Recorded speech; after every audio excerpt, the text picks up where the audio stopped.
Hello, আসসালামু আলাইকুম guys. কি অবস্থা, কেমন আছেন সবাই? আশা করি সবাই ভালো আছেন। তো গাইস, আজকে আপনাদেরকে দেখাবো যে সারাদিন ডিউটি করার পর যখন আমরা হাইটা হাইটা রুমে যাই আর শরীর পুরাই ক্লান্ত, এখন আমরা রুমে যাইতেছি। আমরা বলতে আমি একাই যাইতেছি আর কি, আমার সাথে কেউ নেই। অনেক কষ্ট করে হাইটা হাইটা যাইতেছি, অনেক কষ্ট হইতেছে, অনেক রোদ। তো গাইস, রোদের কথা বলে কোনো লাভ নাই। গাইস, আমার নাম এসএবি বাবু আহমেদ। আপনারা সবাই আমার সাথে থাকেন, সম্পূর্ণ ব্লগটা দেখেন। এটা আমার নিউ ব্লগ, আপনারা সবাই আমার সাথে থাকেন। সাথে থেকে আমার ব্লগটা সবাই দেখতে থাকেন এবং শেয়ার করে দিন প্লিজ। আর আমার সবার কাছে অনুরোধ, আমার এই আইডিটা সবাই ফলো দিয়ে যাবেন, ফলো দিয়ে আমার সাথে থাকবেন। নতুন নতুন নিউ ব্লগ পাইতে আমার আইডিটা ফলো দিবেন এবং কি এই ভিডিওটা সবাই লাইক কমেন্ট শেয়ার করে দিবেন। তো গাইস, আর তাকায় থাকতে পারতেছি না, অনেক রোদ, প্রায় 45+ রোদ আছে বর্তমানে এখন। আর তার জন্য এখন চোখে চশমা লাগাই নিলাম, কারণ চশমা ছাড়া তো চলা যায় না।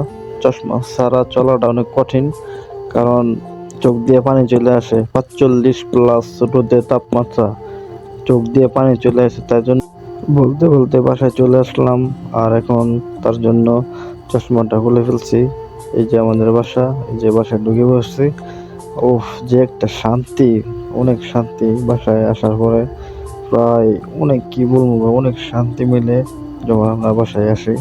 দেখেন ঘামতে ঘামতে অবস্থা খারাপ।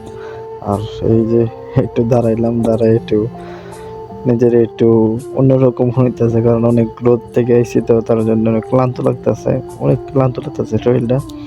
উফ, কি বলবো ভাই, 45+ রোদের তাপমাত্রা থেকে যখন আমরা রুমে আসি তখন অনেক ভালো লাগে, অনেক ভালো লাগে, অনেক বলার বাইরে ভাই। আর এখন রুমে প্রবেশ করলাম, রুমে প্রবেশ করে দেখি যে আমাদের রুমে একটা লাইট নষ্ট হয়ে গেছে, তার জন্য একটু অন্ধকার অন্ধকার লাগতেছে। সরি গাইস, কাগজ চোপড় খুললাম, চেঞ্জ করলাম।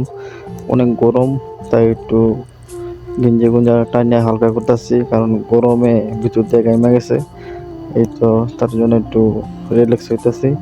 তো আপনারা আমার পাশেই থাকেন আর পুরো ব্লগটা দেখবেন, আর ভিডিওটাকে ফলো করবেন, লাইক করবেন, শেয়ার করবেন।